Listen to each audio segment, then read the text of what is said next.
यादे गाड़ी संख्या 31317 শিয়ালদা কল্যাণী সীমান্ত লোকাল।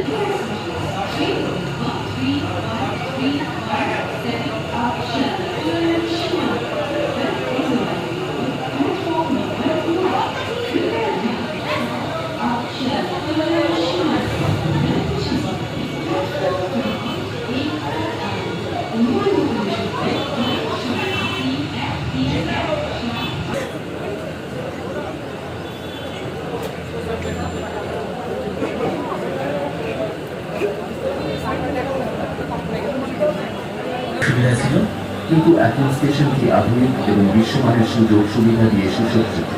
পূর্বে প্ল্যাটফর্ম শেল্টার যেখানে ছিল মাত্র 100 বর্গ মিটারের মধ্যে সীমাবদ্ধ, এখন কেবলমাত্র ভ্রমণের সুবিধাই বৃদ্ধি করেনি, বরং স্থানীয় ব্যবসায় অর্থনীতিতেও এনেছে ব্যাপক উন্নয়ন। এই স্টেশনের পুনর্নির্মাণের ফলে কেবলমাত্র নিত্যযাত্রীরাই উপকৃত হচ্ছে না, বরং এই